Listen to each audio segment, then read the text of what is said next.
pandemi COVID-19 belum berlalu.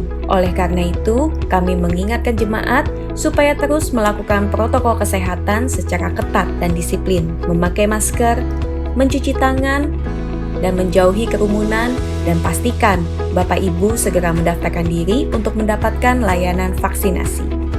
Kita bersyukur pemerintah sudah mulai menggulirkan program telemedicine, di mana jemaat yang terpapar COVID-19 bisa berkonsultasi dengan dokter dan mendapatkan obat-obatan serta vitamin pada saat menjalani isolasi mandiri di rumah.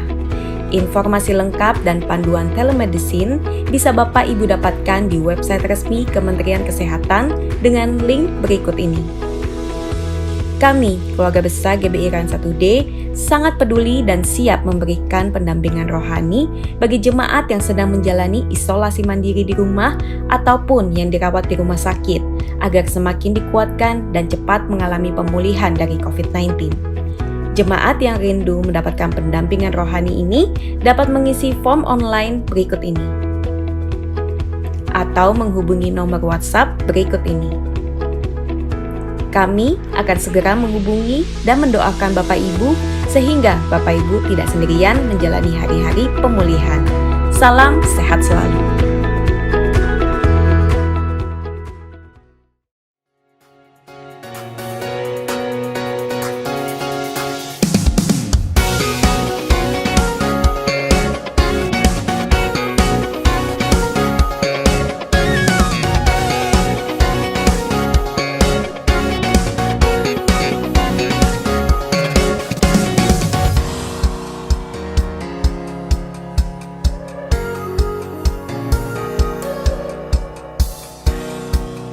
Berikut ini adalah seluruh jadwal kegiatan tengah minggu. Umas Online Service, Women of Impact, Midweek Online Service,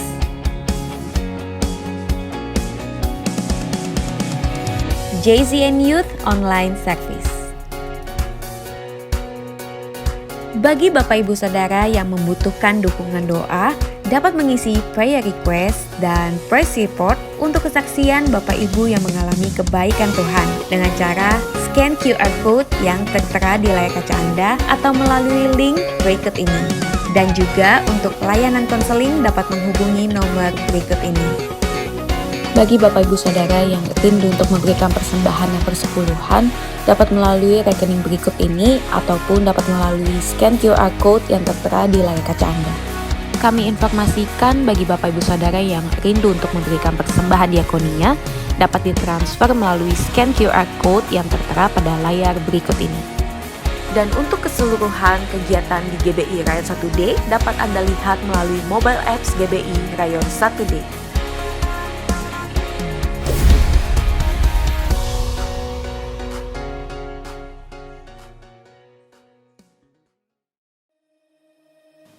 Deklarasi iman dalam lindungan Allah.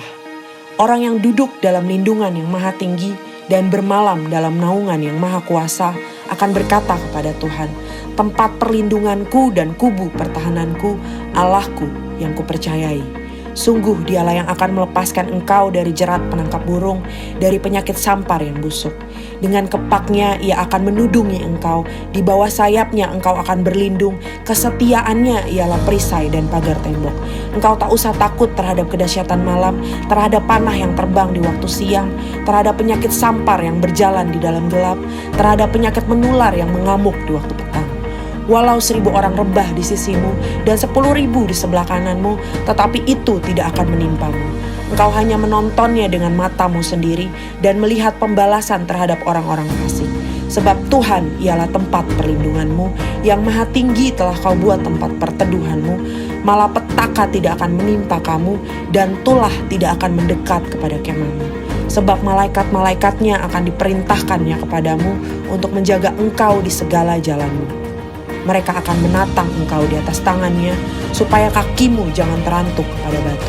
Singa dan ular tedung akan kau langkahi, engkau akan menginjak anak singa dan ular naga. Sungguh hatinya melekat kepadaku, maka aku akan meluputkannya, aku akan membentenginya sebab ia mengenal namaku. Bila ia berseru kepadaku, aku akan menjawab. Aku akan menyertai dia dalam kesesakan. Aku akan meluputkannya dan memuliakannya. Dengan panjang umur akan kukenyangkan dia, dan akan kuperlihatkan kepadanya keselamatan daripadaku. Amin.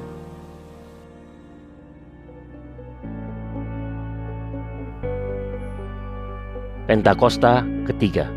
1. Pentakosta ketiga adalah pencurahan Roh Kudus yang dahsyat di zaman ini, melebihi yang terjadi di Asus Sastri. 2. Pentakosta ketiga akan mengakibatkan penuaian jiwa yang terbesar dan yang terakhir sebelum Tuhan Yesus datang kembali. 3. Pentakosta ketiga akan membangkitkan generasi Yeremia, yaitu anak-anak muda yang dipenuhi Roh Kudus, cinta mati-matian kepada Tuhan Yesus, tidak kompromi terhadap dosa, dan akan bergerak untuk memenangkan jiwa. 4. Pentakosta ketiga lahir di Indonesia dan bergerak ke bangsa-bangsa. Gerakan ini dari timur ke barat dan akan kembali ke Yerusalem. 5. Pentakosta ketiga akan memberikan kuasa untuk menyelesaikan amanat agung, dan setelah itu Tuhan Yesus datang kembali.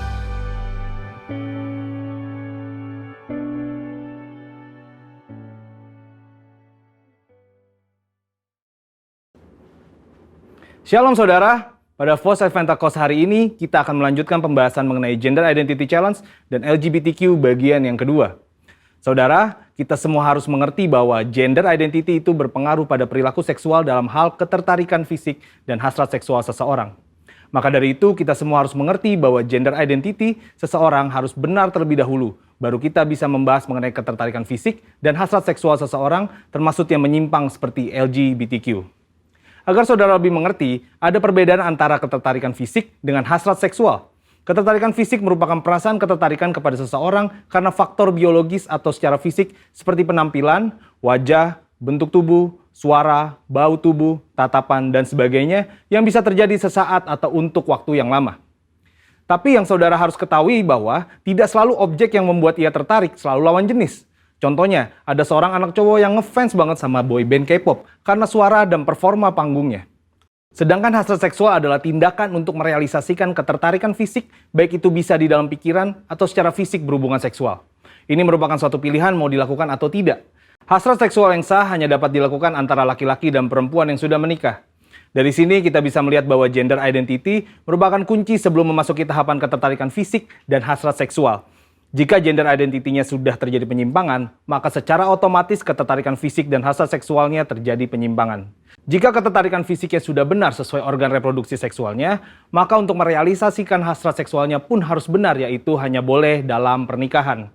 Sampai di sini terlihat sekali bahwa hasrat seksual LGBTQ, baik yang dituangkan dalam bentuk hubungan fisik maupun pikiran seperti fantasi dan juga semua hasrat seksual kaum heteroseksual yang terjadi di luar pernikahan, semuanya adalah salah dan merupakan dosa. Maka dari itu dalam Imamat 18 dan 20 ayat ke-10 sampai ke-21 jelas melarang segala perzinahan dan percabulan, ketertarikan fisik yang tidak wajar, dan pelaksanaan hasrat seksual yang menyimpang kepada orang tua, saudara kandung, saudara tiri, sepupu, sanak saudara, dan bahkan kepada binatang. Lebih lagi Tuhan Yesus dalam Matius 5 ayat ke-27 sampai 30 menegaskan bahwa jika seseorang memiliki hasrat seksual di dalam hatinya meskipun belum direalisasikan dalam tindakan fisik, hal tersebut juga adalah dosa. Nah, sampai di sini mungkin saudara bertanya, bagaimana langkah pemulihan bagi mereka yang mengalami Gender Identity Challenge dan LGBTQ? Ternyata langkah pemulihannya sama dengan semua yang jatuh dalam dosa, yaitu bertobat, berbalik dari dosa, dan datang kepada Tuhan Yesus untuk pengampunan dosa serta memberi diri untuk bertumbuh ke arah Dia. Dan juga dalam hal hasrat seksual, orang-orang percaya dipanggil untuk menyalipkan segala keinginan daging yang berdosa serta mengendalikannya sebagai bagian dari disiplin rohani. Maka dari itu yang paling terpenting ialah bagaimana langkah kita sebagai anak mudanya Tuhan dalam menanggapi LGBTQ ini. Saudara bisa melakukan 3M. M yang pertama adalah mengasihi. Saudara pasti sudah sangat mengerti bahwa kita dipanggil untuk mengasihi sesama, namun mengasihi bukan berarti berkompromi terhadap kebenaran firman Tuhan. Karena tindakan untuk membenarkan perilaku penyimpangan seksual bukanlah tindakan kasih, melainkan tindakan menghancurkan. Untuk itu, GBI sendiri telah memandang disorientasi seksual kaum LGBTQ adalah dosa. Namun, GBI meyakini bahwa kuasa Yesus dan pekerjaan Roh Kudus mampu mengubahkan orang berdosa. Jadi, wujud kasih kita yang benar kepada kaum homoseksual bukan memandang perilaku itu benar berdasarkan hak asasi manusia, namun justru menolong mereka keluar dari perbuatan dosa itu sesuai 1 Korintus 6 ayat yang ke-9 sampai ke-11. Selain itu, gereja atau kita sebagai orang percaya dapat menjadi wadah dan sarana yang positif dalam melahirkan pertumbuhan iman dan penguatan nilai-nilai rohani yang baru. M yang kedua adalah membantu. Gereja atau orang percaya dipanggil untuk membantu dengan memberikan pengajaran-pengajaran yang benar mengenai gender identity, batasan ketertarikan fisik dan hasrat seksual, sehingga orang-orang yang bergumul dapat kembali pada gambaran rupa dan gambar Allah sebagaimana Allah menciptakan manusia pada awalnya. Dan M yang ketiga adalah mengingatkan. Sebagai komunitas orang percaya, saudara juga dapat saling mengingatkan bahwa perjalanan hidup orang Kristen adalah mencapai keserupaan dengan Kristus. Yang berarti bahwa proses pengudusan hidup tidak akan pernah berhenti di sepanjang kita hidup di dunia ini. Meskipun ada pilihan berbuat dosa, namun kita memilih untuk menghindari dosa tersebut. Kesimpulannya, Tuhan membenci serta menganggap dosa semua perbuatan zina, cabul, penyimpangan seksual, dan siapapun yang tidak dapat mengontrol hasrat seksualnya. Sebagai komunitas orang percaya, kita tidak dapat terhindar dari orang yang memilih hidup dalam penyimpangan seksual, namun respon dan sikap kita adalah tetap mengasihi mereka, membantu mereka untuk mengendalikan perilaku seksual mereka, serta mengingatkan bahwa perjalanan hidup setiap orang percaya adalah ke arah Kristus.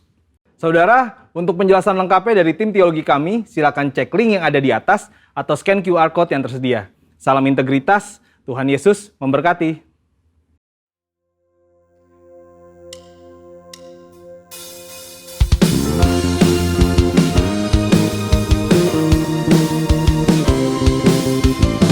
Bapak Ibu dimanapun Anda berada, mari kita sambut kuasa Tuhan yang tidak pernah berubah dulu, sekarang dan selama-lamanya.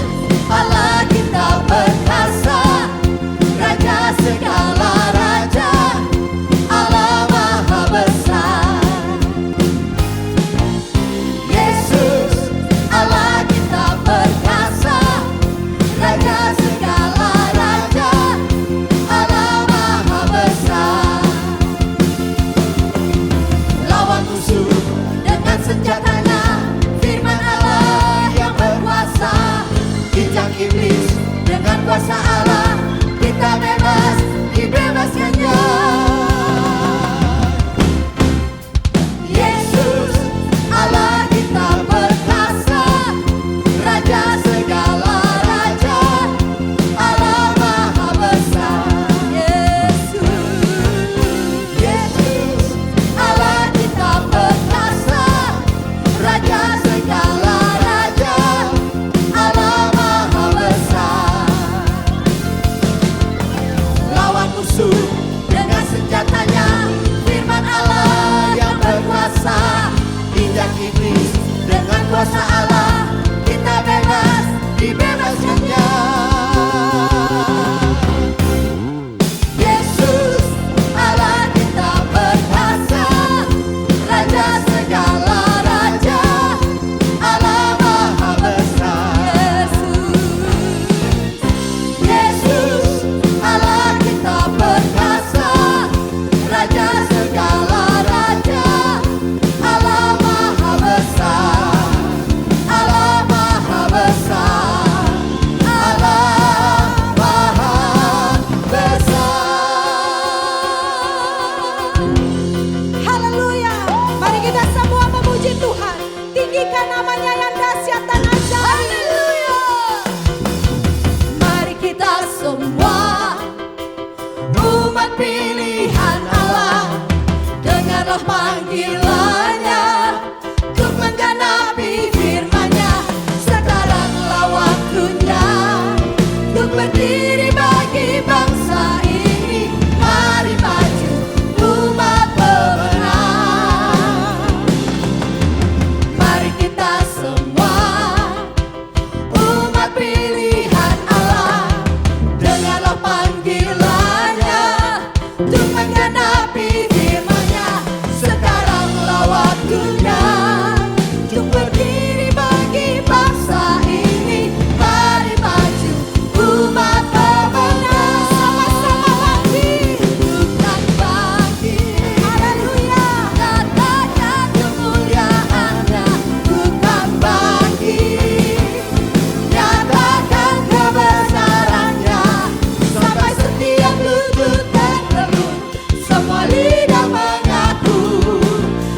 Kristus dialah Tuhan, Raja segala raja. Dialah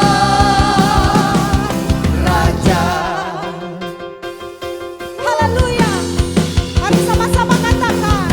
Mari kita semua umat pilihan Allah, dengan panggilannya untuk mentanami firman-Nya.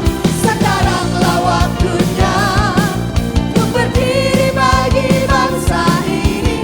Mari maju umat berlengkap, bukan bangkit, nyatakan kemuliaan-Nya. Bukan bangkit, nyatakan kebesaran-Nya. Sampai setiap lutut bertelut, semua lidah mengaku Yesus Kristus dialah Tuhan, Raja segala raja. Dialah bukan bangkit, nyatakan kemuliaan-Nya. Bukan bangkit, nyatakan kebesaran-Nya. Sampai setiap lutut bertelut, semua lidah mengaku Yesus Kristus dialah Tuhan, Raja segala raja. Dialah Raja. Dialah Tuhan. Dialah Tuhan. Dialah Raja. Dialah Raja. Disorak-sorak buat Tuhan. Haleluya, haleluya. Haleluya, haleluya. Dari dulu, sekarang, dan selama-lamanya, Kau adalah Allah, Raja yang layak disembah. Terima kasih Tuhan, terima kasih. Irala barala barala basyanda, Uriara la morala barala basyanda, Irala mosyanda, penolong yang setia, Allah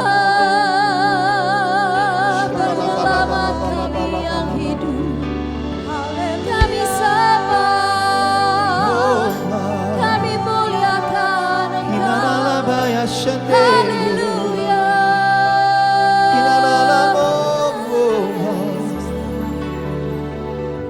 Savior of my soul, I confide in you through all my darkest moments. In you I find my peace, my comfort when I'm weak. I trust in you through storm and raging sea. Faithful, you're my God. You're the glory and the lifter of my head. Your light, it fills my days. It leads me in your ways. Forever I surrender all to you. And I live to worship you. My Jesus, you're the only one for me. Nothing will ever take your place, my precious Savior. Who can stand between my Lord and me? Lord, I live to honor you,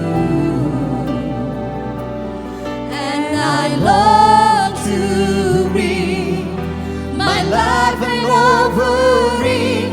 Take me higher, draw me deeper. I give all to be with you.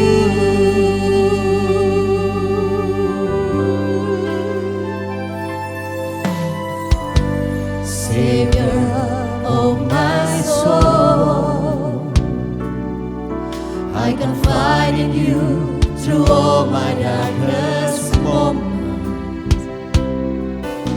In you I find my peace, my comfort when I'm weak. I trust in you to storm and raging sea.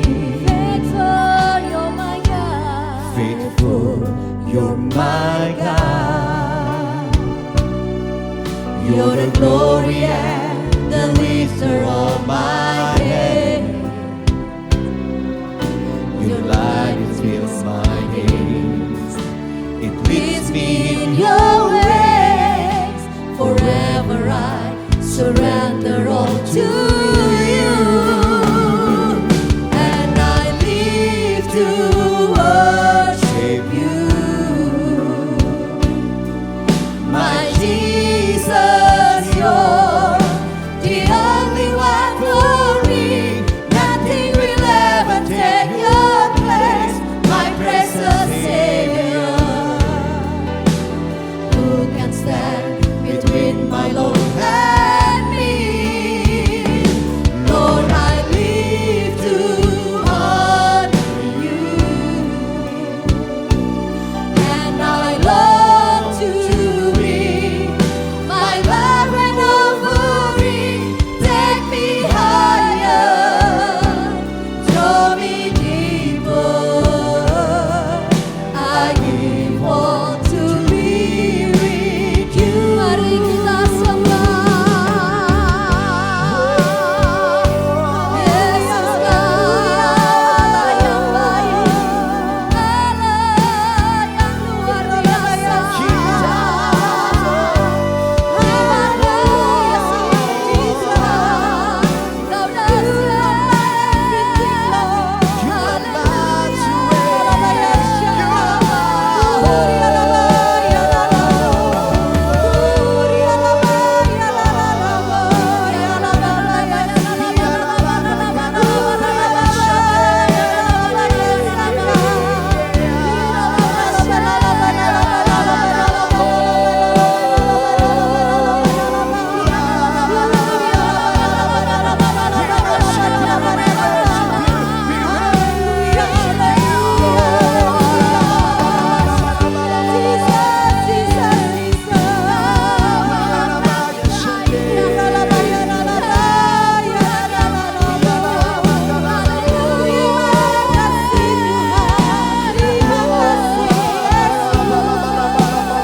And I live to worship you, my Jesus, you're the only one for me.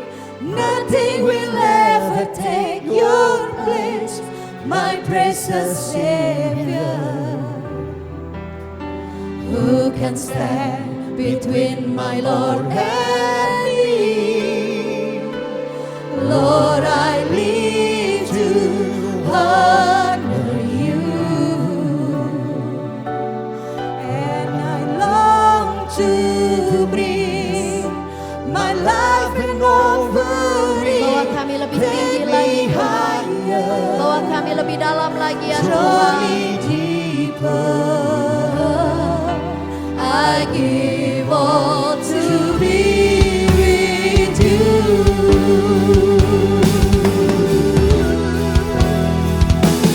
And I live to worship you.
Haleluya, hanya di dalam Tuhan kita menemukan pengharapan, sukacita yang luar biasa.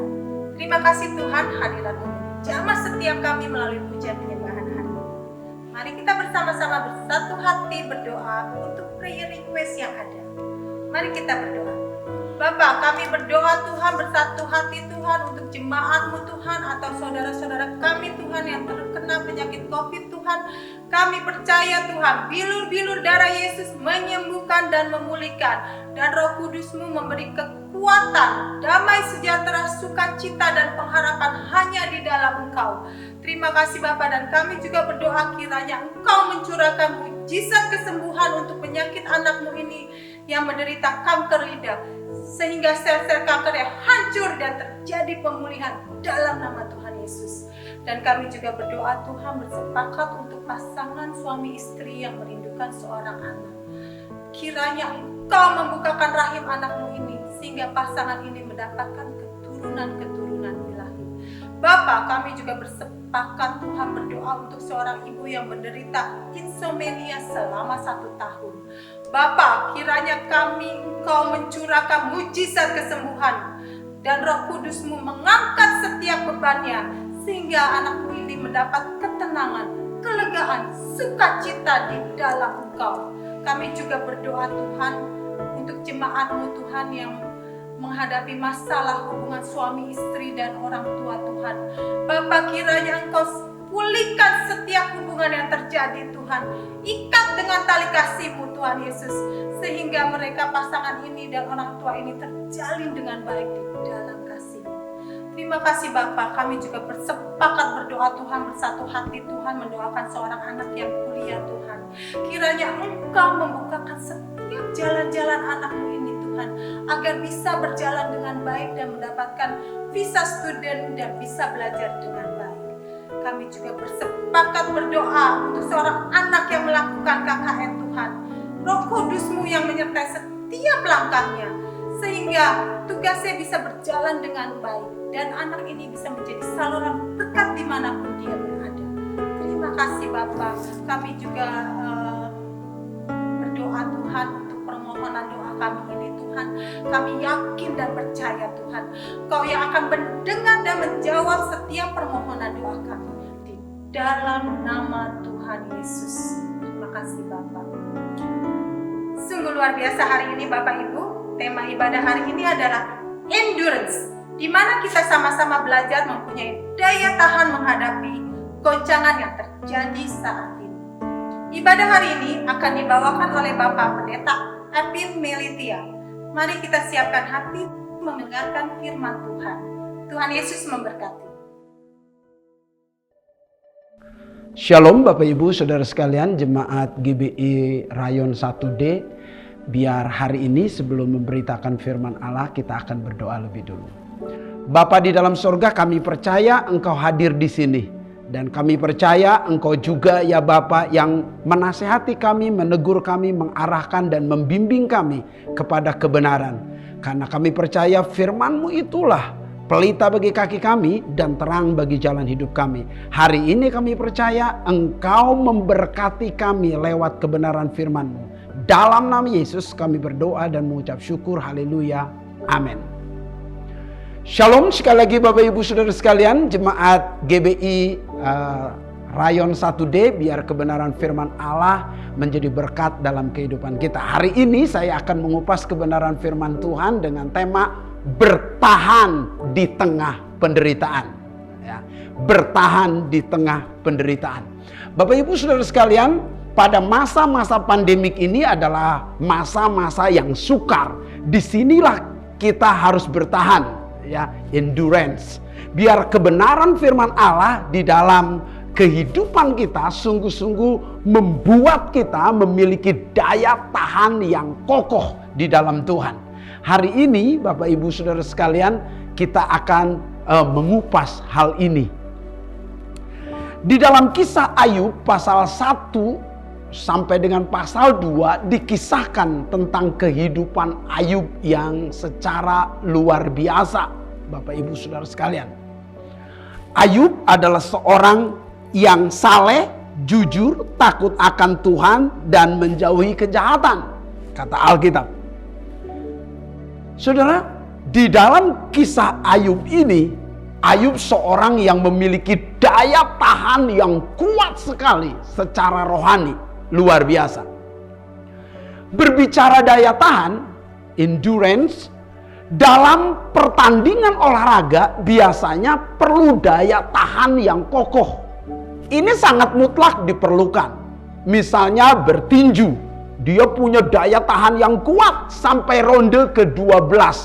Wow, itu tidak mudah, saudara-saudara. Ya. Demikian juga dalam olahraga lari misalnya, maraton misalnya. Ya. Saya mengingat kisah tentang seorang pelari maraton dari Kenya, namanya Eliud Kipchoge, ya. Itu berlari sepanjang 42,2 km. Dia berlari begitu konsisten. Daya tahannya kuat sekali, 20 km per jam terus konsisten. Sehingga dapat menyelesaikan dalam waktu kurang dari 2 jam, saudara-saudara. Ini daya tahan yang luar biasa. Kalau orang berlari dengan cepat itu biasa, saudara-saudara. Kalau berlari sepanjang 42 km lalu dengan kecepatan yang sama 20 km per jam dan itu sepanjang 42 lebih kilometer, wow, ini yang disebut daya tahan fisik yang sangat kuat sekali dari Eliud Kipchoge ini, saudara-saudara. Demikian juga sebetulnya secara kerohanian.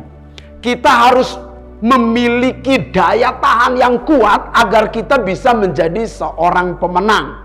Kita harus memiliki daya tahan yang kokoh, ya, istimewa di sepanjang perjalanan kehidupan kita. Ya. Demikian juga daya tahan tubuh itu penting memang. Fisik yang kuat itu sangat baik. Bahkan Alkitab mengajarkan kepada kita, saudara-saudara, bahwa latihan badani berguna memang, tapi Alkitab bilang sedikit gunanya. Ya. Tetapi latihan rohani itu sangat penting. Karena ternyata kerohanian kita sangat mempengaruhi fisik kita. Ya, terbukti dari jadilah sesuai dengan imanmu. Pada saat iman kita kuat, harapan kita baik, saudara-saudara, fisik kita juga mengikuti daya tahan yang lebih baik. Makanya hati yang gembira adalah obat di masa pandemik ini. Hati yang gembira, ya, rohani kita, daya tahan kerohanian kita baik, itu mempengaruhi kesehatan kita, Bapak Ibu Saudara sekalian. Jadi di sini daya tahan kerohanian kita sangat penting di dalam kehidupan kita. Kalau kita melihat Ayub pasal 1 ayat 1 tadi, ya, ada seorang laki-laki di tanah Uz bernama Ayub. Orang itu saleh. Kalau berbicara saleh berarti berbicara hubungan kita dengan Allah, yaitu hidup benar, ya, secara agamis, saudara-saudara. Dan jujur. Kalau jujur berarti bukan hubungan vertikal, tapi hubungan horizontal, jujur dengan sesama. Diberi penjelasan di sana, ia takut akan Allah. Ini berbicara vertikal, dia benar dan takut akan Allah. Dan dia menjauhi kejahatan, berbicara horizontal, bagaimana dia tidak hidup berbuat jahat atau merugikan orang lain. Kurang apa dari Ayub? 4 kriteria ini sudah cukup untuk menjadi orang yang hebat di mata Allah. Dan Allah bangga sampai mempromosikan hal ini berkali-kali kepada setan. Tidakkah engkau melihat hambaku Ayub? Ia seorang yang saleh dan jujur. Ia seorang yang takut akan Tuhan dan menjauhi kejahatan. Dan setan pun tahu akan hal itu. Ini mau membuktikan bahwa hidup saudara benar atau tidak benar, Allah tahu. Dan saudara hidup benar atau tidak benar, setan juga tahu, saudara-saudara. Ya, jadi sama-sama tahu, saudara-saudara. Ya. Namun di sini memberi sebuah wawasan yang penting sekali. Sekalipun Ayub itu saleh, jujur, takut akan Tuhan dan menjauhi kejahatan, ternyata ini tidak menjamin hidup Ayub tanpa masalah. Disinilah perlunya kekuatan rohani atau daya tahan roh yang kuat pada saat menghadapi masalah dan pergumulan. Setan berpikir, dia berkata kepada Tuhan, ya jelas aja Ayub saleh, jujur, takut akan Tuhan dan menjauhi kejahatan karena engkau melindunginya, engkau memagarinya segala yang dimilikinya. Coba kalau engkau angkat perlindungan itu, maka Tuhan berkata, it's okay, sekarang boleh itu dalam kuasamu, tetapi jangan sentuh nyawanya. Dan Ayub betul-betul kehilangan hartanya. 700 kambing domba hilang seketika, 3.000 onta hilang seketika, 1.000 lembu atau 500 pasang lembu seketika habis, saudara-saudara. Keledai hilang, 500 keledai seketika. Juga karyawan-karyawannya mati seketika. Ribuan orang, saudara-saudara. Ini mau menunjukkan bahwa penderitaan yang dihadapi Ayub begitu berat sekali. Dalam satu hari hilang semua hartanya, tapi juga dia hilang keluarganya. Artinya 10 anaknya hilang. Hanya orang-orang yang memiliki daya tahan yang kokoh, yang kuat, yang bisa menghadapi masalah berat seperti ini. Maka kita perlu endurance, daya tahan yang kuat, yang kokoh dalam menghadapi berbagai pergumulan yang kita tidak tahu kapan itu datang. Karena setiap masalah, pergumulan, tantangan tidak bisa diprediksi. Anak-anak kita, suami kita, atau istri kita meninggal kapanpun kita tidak bisa memprediksi. Seperti Ayub, anaknya 10 sekaligus meninggal, mati. Kena timbunan robohnya rumah mewah mereka. Tidak tahu, tidak terprediksi. Harta kekayaan Ayub hilang, tidak terprediksi. Kapan itu terjadi? Sama halnya COVID-19 ini pun tidak terprediksi. Tahu-tahu 2020 langsung kita isolasi mandiri, pandemik seluruh dunia. Tidak terprediksi, tidak terduga sama sekali. Tetapi kehidupan rohani yang baik, ketahanan roh yang baik, daya tahan rohani yang baik, itu menentukan kualitas masa depan kita. Menentukan kualitas kita ke depan dalam menghadapi masalah dan pergumulan. Terbukti dari kualitas kehidupan rohani Ayub, daya tahan rohani Ayub membuat dia menjadi pemenang. Saya berharap di tengah-tengah pergumulan yang berat di masa pandemik ini, Bapak Ibu Saudara tetap menjaga kerohanian secara maksimal, sehingga roh kita tetap tumbuh kuat, punya daya tahan yang kuat terhadap segala masalah dan pergumulan dalam hidup. Jadi di sini yang penting, pernyataan ini sangat perlu dicermati bahwa kehidupan rohani yang baik tidak menjamin Anda hidup tanpa masalah.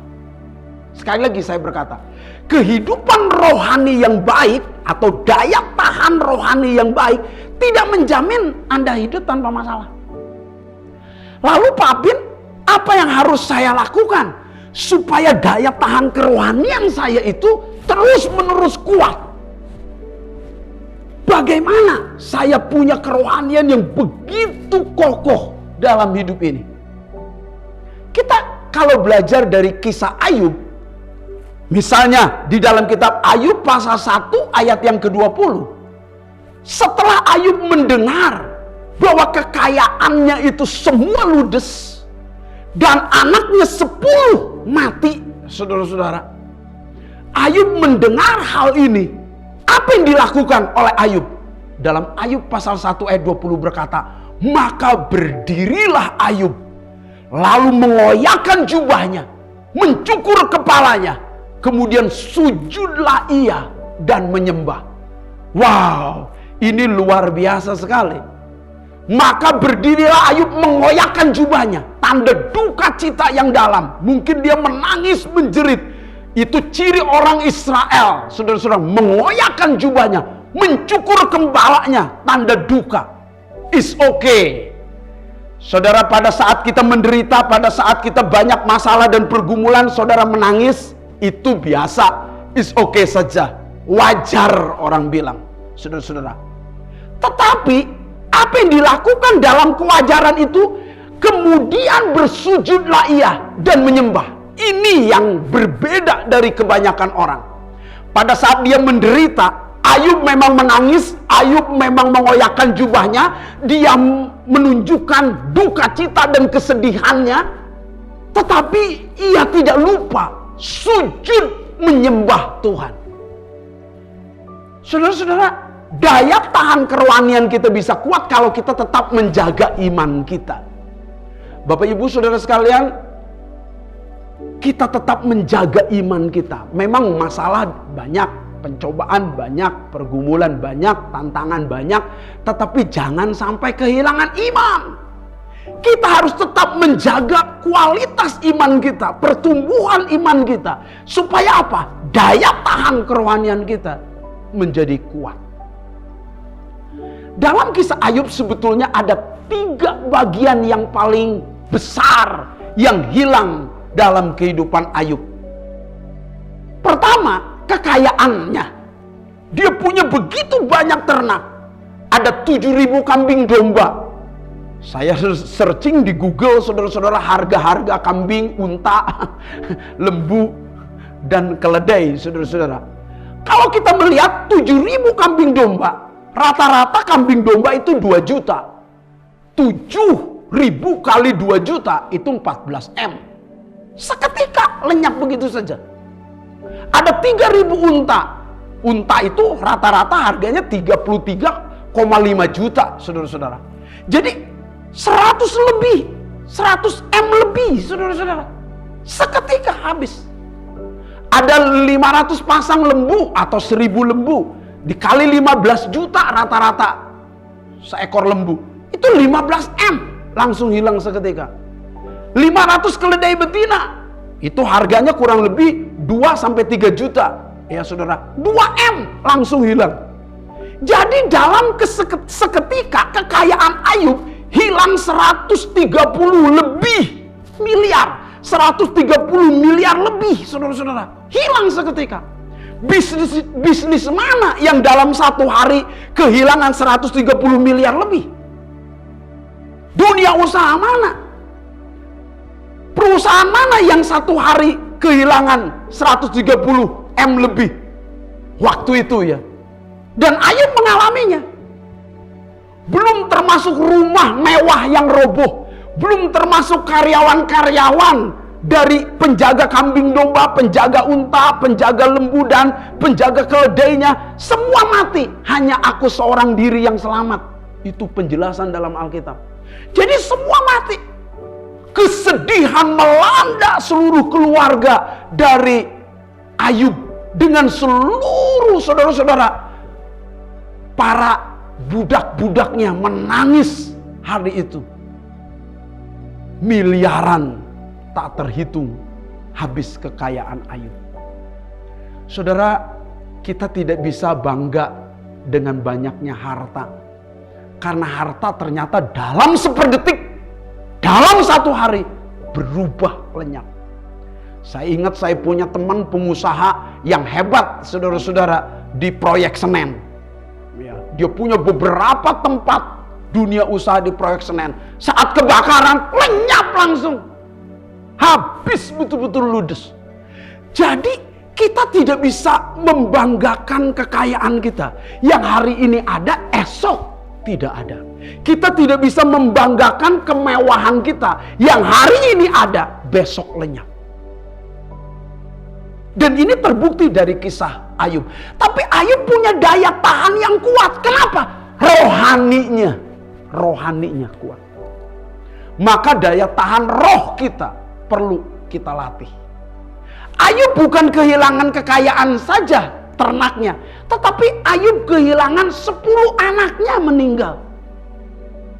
Saya pernah kehilangan anak saya yang ketiga. Saudara, saya menangis selama 3 bulan. Saya menangis. Saya tidak bisa bayangkan kalau saya punya anak 10 dan 10-10-nya meninggal, tidak tersisa satupun. Bagaimana kesedihannya. Sampai istri Ayub pun mengutuki, bahkan protes kepada Ayub, masihkah kamu mau menyembah Allahmu?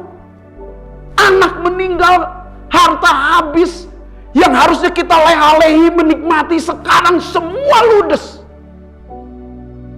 Tapi di tengah-tengah tidak adanya dukungan dari istri, Ayub begitu kuat sekali. Endurance-nya itu kuat sekali. Daya tahannya itu luar biasa. Saya berharap Bapak Ibu Saudara sekalian memiliki daya tahan yang hebat. Itu bertumbuh dari kerohanian yang hebat. Daya tahan kerohanian kita menentukan daya tahan fisik kita, daya tahan kejiwaan kita, bahkan daya tahan untuk segala masalah dan pergumulan kita. Ayub bukan hanya kehilangan ternaknya, kehilangan keluarganya, tapi Ayub kehilangan kesehatannya. Ayub kena sakit bara dalam pasal yang kedua. Sebab pada saat umat Allah datang menyembah Tuhan, setan pun datang. Dan sekali lagi Tuhan berkata kepada iblis, "Dari mana engkau? Tidakkah engkau melihat hambaku Ayub, seorang yang saleh, jujur, takut akan Tuhan dan menjauhi kejahatan?" Dipromosikan kembali. Dan tentu saja iblis, sang pendakwa itu berkata, "Ya jelas Ayub masih percaya kepadamu. Coba kalau kulit ganti kulit. Coba kalau disentuh tulangnya. Dia sakit, maka dia akan tidak setia meninggalkan engkau." Dan Tuhan berkata, "Silahkan. Ada izin dari Tuhan. Tetapi asal jangan disentuh nyawanya." Saudara-saudara, dan Ayub kena penyakit bara. Saya melihat saudara-saudara meneliti penyakit bara itu penyakit kulit, saudara-saudara, yang betul-betul mengembung dengan keras sekali, lalu keluar nanah dari kepala sampai kaki Ayub, kata Alkitab. Jadi Ayub berjalan pun sulit. Dan ia menggaruknya dengan beling, saking sudah sakitnya tapi gatal juga. Saya mencari data berapa tahun Ayub sakit. Alkitab tidak memberi informasi berapa tahun. Tetapi kalau agama lain memberi informasi, Ayub sakit 18 tahun. Lama sekali. Saya tidak menekankan 18 tahunnya ya. Saya menekankan Ayub sakit tidak 1-2 minggu, saudara-saudara. Ayub sakit tidak 1-2 bulan atau 1-2 tahun. Pasti ada jeda waktu yang sangat lama sekali. Tetapi Ayub punya daya tahan rohani, mental, karakter yang hebat, yang berasal dari daya tahan rohani. Iya, spirit excellent. Iya. Imannya itu, rohnya itu betul-betul hebat sekali. Daya tahannya itu luar biasa. Bapak Ibu Saudara sekalian, bagaimana dengan kita? Jangankan kehilangan 10 anak. Kehilangan dompet saja sudah maki-maki, marah luar biasa, saudara-saudara. Jangankan kehilangan 7.000 kambing atau 3.000 ontak, saudara-saudara, yang harganya miliaran. Kita baru kehilangan sesuatu saja, kunci mobil salah tempat saja, kita begitu kecewa, marah-marahnya luar biasa. Saudara-saudara, ini mau menunjukkan bahwa daya tahan kerohanian kita sangat lemah sekali. Beberapa orang, saudara-saudara, pada masa pandemik ini, saudara-saudara, kesulitan, kesukaran, baik bidang keuangan, justru juga ditambah sakit penyakit karena tertular COVID-19. Saudara-saudara, orang begitu banyak bersungut-sungut, begitu banyak orang yang begitu lemah sekali, banyak yang kecewa, bahkan banyak sekali orang yang meragukan kasih setia Tuhan, sehingga menghadapi pergumulan yang berat di dalam kehidupannya. Mereka begitu kering rohaninya, menjadi lemah, mudah meninggalkan Tuhan, tidak setia, menjadi begitu kalah, begitu kecewa, bahkan kepahitan. Mengapa demikian? Ini disebabkan karena tidak menjaga daya tahan rohaninya. Karena kalau dia punya harapan, dia tetap menjadi pemenang. Kalau dia betul-betul mengasihi Tuhan, dan dia tetap percaya kepada Tuhan, dia tidak akan kalah. Apa yang dilakukan Ayub pada saat begitu besar penderitaannya, dia bertindak tegas terhadap dirinya. Ia sujud, ia menyembah. Saya berkata kepada Bapak Ibu Saudara sekalian, jika masalah datang, pergumulan datang, ancaman, rintangan, gangguan, bahkan aniaya, penderitaan, sakit penyakit datang, ditambahkan olehmu sujud dan menyembah. Semakin banyak pergumulan, semakin banyak sujud, semakin banyak menyembah kepada Tuhan. Itu baru menambahkan daya tahan yang kuat sebagai orang Kristen. Ya. Yang kedua, Bapak Ibu Saudara sekalian, Ayub seorang yang hebat sekali daya tahan tubuhnya. Bagaimana Pak Bin supaya daya tahan rohani saya begitu kuat, supaya menjadi kuat dengan cara menjaga iman saudara? Tetaplah menjaga iman saudara sekalipun banyak masalah dan pergumulan. Yang kedua, bagaimana Pak Apin?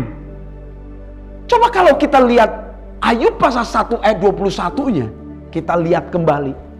Kata Ayub, dengan telanjang aku keluar dari kandungan ibuku, dan dengan telanjang juga aku akan kembali ke dalamnya. Tuhan yang memberi, Tuhan yang mengambil. Apa dilanjutkan oleh Alkitab? Terpujilah nama Tuhan. Wah, ini hebat sekali. Di tengah-tengah kehancuran babak belur banyak penderitaan, Ayub masih bisa berkata, terpujilah nama Tuhan. Ini mau menunjukkan bahwa Ayub di tengah-tengah pergumulan yang besar, dia tetap menjaga daya tahan rohaninya dengan menjaga bibirnya. Saudara-saudara, jaga iman saudara, tapi jangan lupa juga jaga bibir saudara. Yang Alkitab katakan dalam Ayub pasal 2 ayat 10, kalimat ini sangat hebat sekali. Tetapi jawab Ayub kepada istrinya, engkau berbicara seperti perempuan gila. Apakah kita mau menerima yang baik saja dari Allah, tetapi tidak mau menerima yang buruk? Alkitab memberi penjelasan dalam kesemuanya itu, Ayub tidak berbuat dosa dengan bibirnya. Orang yang memiliki daya tahan rohani yang baik, dia bisa menjaga bibirnya. Sekalipun banyak masalah dan pergumulan, dia tetap memuji Tuhan. Nyanyian yang sangat istimewa berkata, apapun yang terjadi di dalam hidupku ini, selalu kita berkata bahwa Allah tetap baik. Wah, ini sangat istimewa sekali. Sangat istimewa sekali. Pada saat saya kehilangan anak saya yang ketiga, di rahim istri saya umur 5 bulan terlilit tali pusatnya, dan ia meninggal di rahim. 3 bulan saya menangis dan bertanya-tanya kepada Tuhan, mengapa hal ini terjadi dalam sejarah hidup saya? Apakah mudah memuji Tuhan di tengah penderitaan seperti itu? Sulit sekali. Saya bisa bayangkan Ayub 10 anaknya meninggal. Disertai dengan kekayaan semua habis. Waduh, saudara-saudara, sulit sekali memuji nama Tuhan. Suatu ketika pada saat saya di rumah, saudara-saudara, ada suami istri datang ke rumah saya. Mereka hendak konseling. Ternyata suami istri ini ikut dunia usaha yang kurang perlindungan OJK, saudara-saudara, Otoritas Jasa Keuangan. Ia tertipu dengan investasi bodong. Hampir 3 miliar. Hampir 3 miliar. Seketika habis begitu saja. Dan tidak bisa dimajukan ke pengadilan atau ke polisi, saudara-saudara. Investasi bodong sama sekali. Maka investasi juga, saudara-saudara, harus bijaksana. Pelajari sebaik-baiknya sebelum masuk dalam dunia bisnis. Apa kriterianya? Apakah itu masuk dalam pengawasan OJK, saudara, atau tidak? Dan dia dirugikan hampir 3 miliar. Saudara, dia mengeluh. Begitu sulit, susah tidur. Tidak bisa, saudara-saudara, memuji Tuhan. Sulit sekali berdoa. Sulit sekali untuk makan bahkan. Kesehatannya terganggu, saudara-saudara. Sulit sekali. Saya bisa bayangkan kalau ini terjadi kepada Ayub seperti itu, jadi kepada kita. Begitu sulitnya. Tapi Ayub di tengah kesukaran penderitaan yang sangat besar itu, Ayub bisa berteriak, dengan telanjang aku keluar dari ibuku, dengan telanjang juga aku kembali ke dalamnya. Ini menunjukkan dia sadar bahwa segala kekayaan dari Tuhan. Dia sadar bahwa anaknya itu pemberian dari Tuhan dan Tuhan berhak untuk mengambil. Tuhan yang memberi, Tuhan yang mengambil. Terpujilah nama Tuhan. Di sini Ayub sadar akan otoritas Allah. Di sini Ayub sadar bahwa ada Allah yang mengatur seluruh desah nafas kehidupan manusia. Ada Allah yang mengatur bulatan dunia ini. Maka dalam kondisi itu dia tidak berdosa dengan bibirnya. Terpujilah nama Tuhan. Wow, luar biasa. Mari Bapak Ibu Saudara sekalian, miliki daya tahan rohani yang baik. Jaga bibir kita. Jangan sampai berdosa terhadap Allah. Dan yang ketiga, dalam Ayub pasal 1 ayat 22 itu berkata demikian. Dalam kesemuanya itu, waduh, dalam kesemuanya artinya dalam keseluruhan penderitaan kehilangan itu, Ayub tidak berbuat dosa. Perhatikan, Ayub tidak berbuat dosa dan tidak menuduh Allah berbuat yang kurang patut.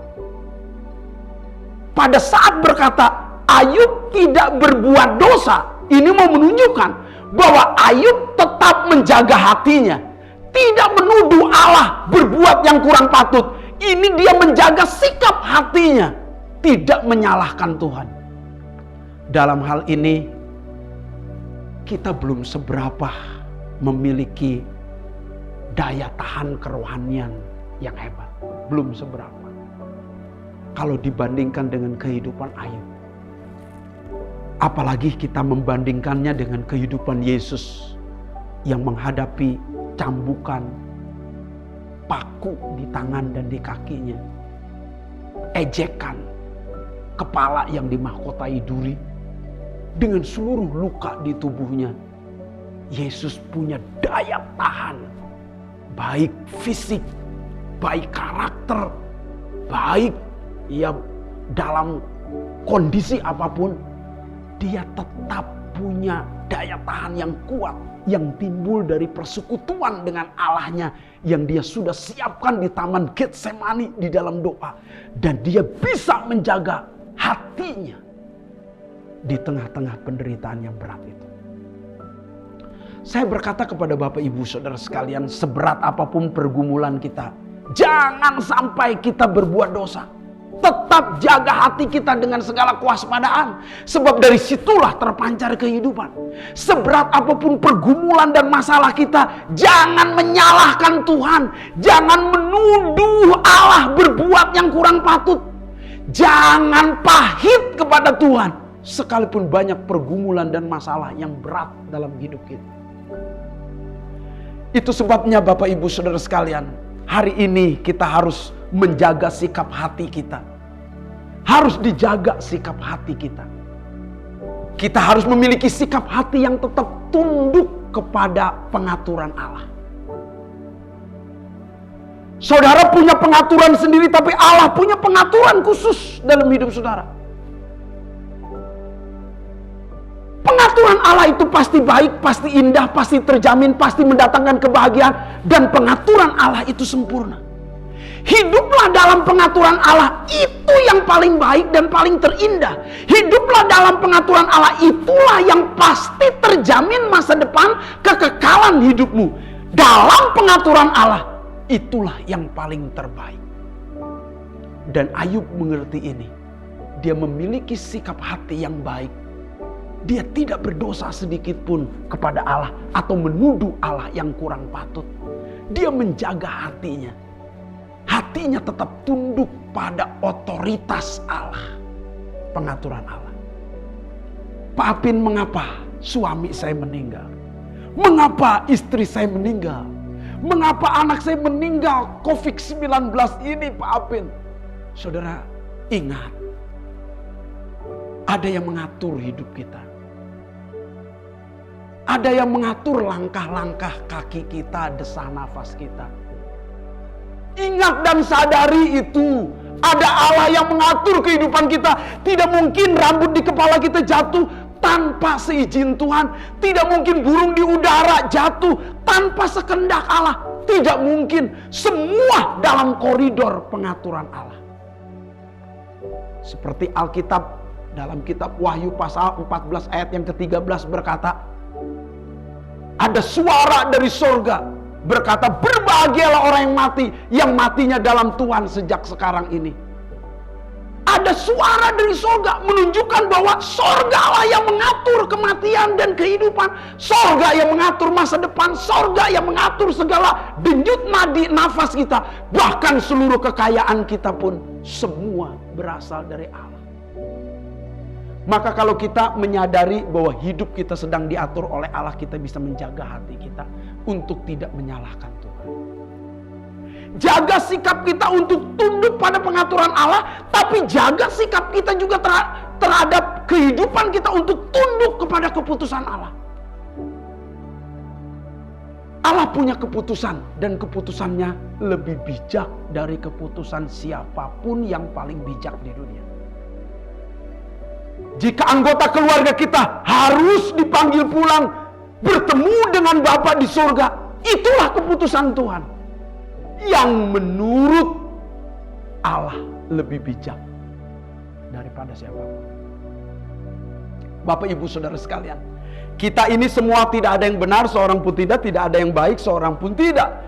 Kita ini telah berdosa dan telah kehilangan kemuliaan Allah. Kita tidak mampu menilai perbuatan baik Allah secara murni. Karena kita menilainya dalam kondisi berdosa. Sedangkan Allah itu tidak berdosa. Maka perbuatan baik Allah pun seringkali kita curigai. Perbuatan bijak, sebijak apapun dari Allah, seringkali kita tidak bisa memandangnya dengan baik. Mengapa? Karena kita telah jatuh dalam dosa.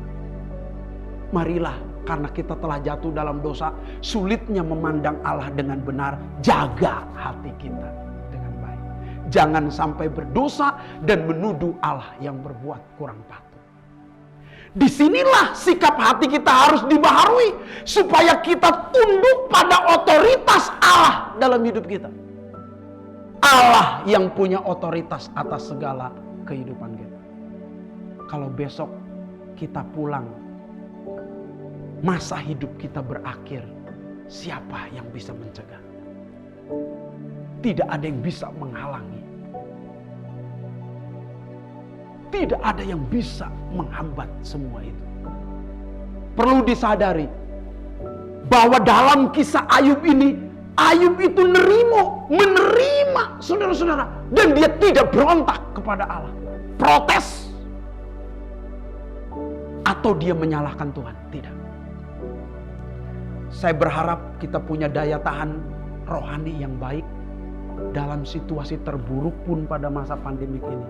Daya tahan rohani kita menjadi menonjol, terlihat. Bahwa kita tetap bisa menjaga hati kita di tengah pergumulan yang berat. Perlu diingat baik-baik, bukan kita yang mengatur hidup kita. Allah lah yang mengatur hidup kita. Kita seringkali berusaha mengatur diri kita sesuai dengan program dan rencana kita. Tidak. Justru kita yang diatur oleh Allah, bukan kita yang mengatur Allah. Pada saat Yesus ketemu dengan janda di Nain dan anaknya meninggal, Yesus membangkitkan anak muda di Nain ini.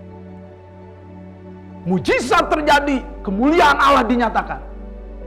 Tetapi pada saat Yesus bertemu dengan orang yang meninggal selama pelayanan Yesus, tidak semua yang meninggal Yesus bangkitkan, tidak. Apakah pada saat ada orang yang meninggal lalu Yesus tidak bangkitkan seperti Lazarus atau seperti anak muda janda di Nain ini, saudara-saudara, lalu Yesus tidak sayang, tidak cinta? Tidak. Bahkan pada saat tidak ada mujizat dikecap dalam hidup kita, Allah tetap baik, Allah tetap Allah adanya. Dia punya otoritas, punya pengaturan, dan punya keputusan-keputusan yang tepat. Tidak terpengaruh dengan tingkah dan perbuatan kita. Tidak. Allah tetap Allah. Dialah segala-galanya. Mari, jadilah orang Kristen yang mengandalkan Tuhan di tengah-tengah pergumulan. Memang banyak masalah dan pergumulan, tantangan hidup. Tetap jaga iman saudara. Jangan sampai kehilangan iman. Pada saat banyak pergumulan dan tantangan hidup, tetaplah jaga bibir kita supaya tidak berdosa terhadap Tuhan. Pada saat kita banyak pergumulan dan masalah dalam kehidupan, tetaplah jaga hati kita supaya kita tidak menyalahkan Tuhan dan tidak berbuat dosa. Daya tahan rohani kita harus dikembangkan sehingga kita dapat menghadapi pergumulan sesulit apapun. Kita tahu masa pandemik mungkin saja, sangat mungkin tidak berakhir di tahun 2021 ini, akan berkepanjangan. Tetapi orang yang memiliki daya tahan yang kuat, dia dapat mengatasinya, keluar sebagai pemenang, bahkan ia menjadi teladan bagi banyak orang, menjadi banyak kesaksian orang lain dikuatkan lewat kesaksiannya, sehingga kehidupannya menjadi berkat. Mari kita tundukkan kepala, kita berdoa. Bapa di dalam sorga, kehidupan kami memang banyak tantangan, memang banyak persoalan, memang banyak pergumulan.